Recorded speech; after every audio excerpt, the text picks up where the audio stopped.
Welcome back, everyone. OpenLine, glad you're with us. We are talking with Lisa McCrady. She is with the Metro Action Commission, and we are talking about rental assistance through the Metro Action Commission that has been given out as part of COVID relief. There's some changes to that program. We're talking about that. Several calls, so let's go back to the phones. Let's go to Mike. Hello, Mike.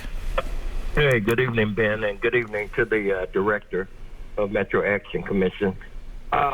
I want to ask the director, what does she feel about a guaranteed monthly income to those who are financially challenged, whether they be those who've been kicked out of or have reached their goal as far as being in foster care, women who are pregnant, those who have drug addictions, or just plain homeless. In San Francisco, they have, I think it's $300 a month that anybody who's homeless gets, period. I mean, that's something you can look forward to. What do you feel about something like that being implemented here? And how successful do you think it would go as far as helping those who are in need in our area? And thank you for the work that you and your organization do, by the way, as well. And have a good night. Thank you, Mike. Thanks for that question. I'm interested in that question as well. And yeah, you're on the front lines of all of this as the director of communications, but go right ahead. Yeah, we've been tracking that in other parts of the country, of just the success of that, and we have been seeing some great success. I think that there was also a group here in Nashville that's done a pilot, but along with making sure that there is the assistance in that way, the other parts of it is looking at other parts of what's going on in the family. And so Metro Action Commission has a 2-gen approach to how we partner with families. And so not only are we looking at what you came in the door with, such as needing help with your utilities or rent, mortgage, education, and workforce, we're also looking at what else is going on in the home to impact the social and economic mobility of a family or an individual.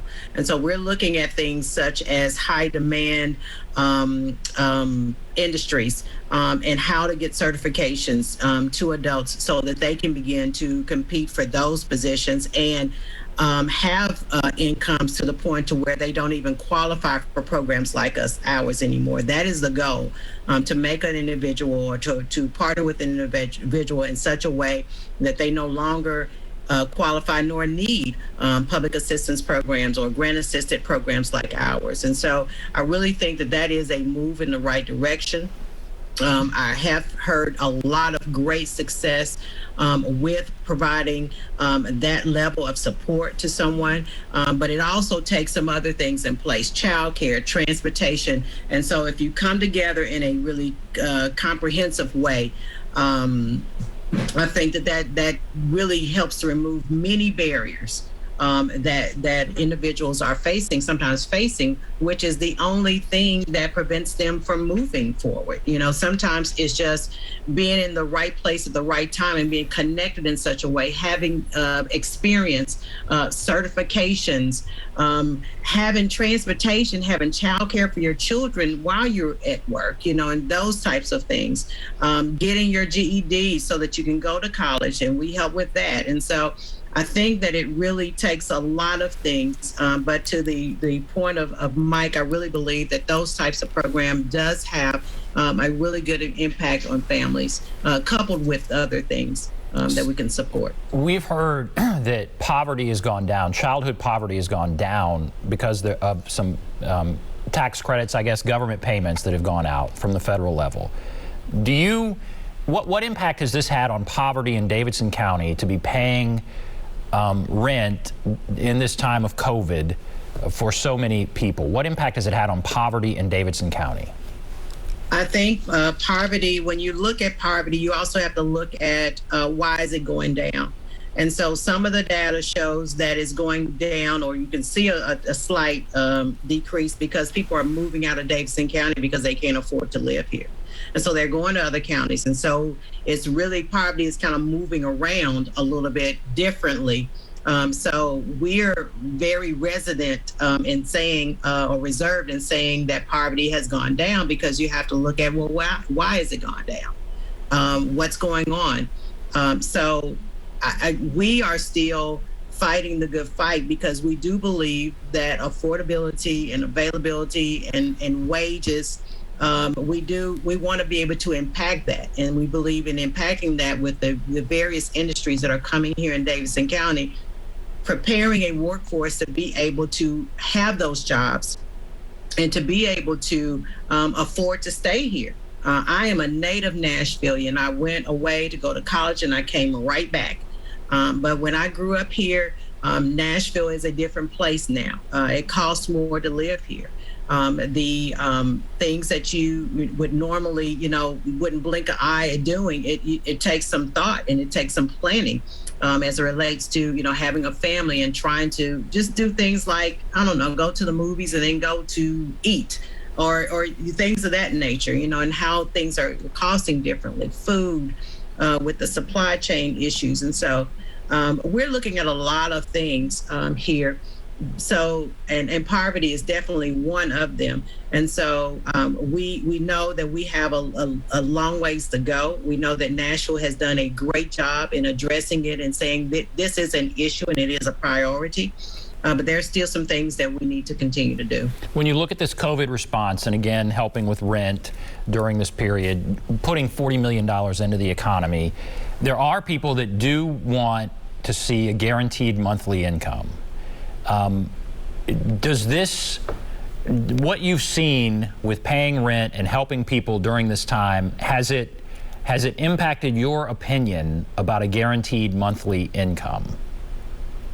It has, and saying that we need it. And I don't know that if it needs to be more than what we talked about, but I think the greater need is to make sure that those who are able to be in the workforce, that they're in the workforce and that their abilities are optimized, that they're ready for these high wage earning positions that are available here in Davidson County, and that they can compete for them, and that they can occupy those jobs. They're ready for them.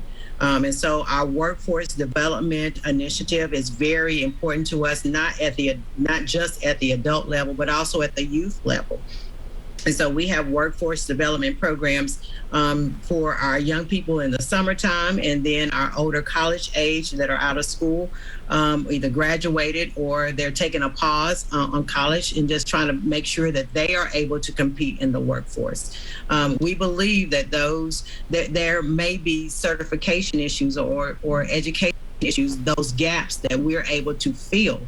And in order to do that, you have to look at what's going on in our community, look at the industry, look at the available positions that are available, look at the requirements for them, partner with organizations and corporations and build those workforces so that they can go right into these jobs and occupy them and be able to take care of their families like we all want to do.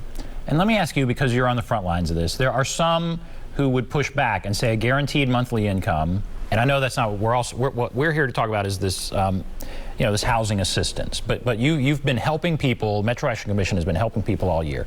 And there's some that say this kind of assistance, maybe a guaranteed monthly income, maybe helping to pay mortgage for extended periods of time, that it discourages people from working.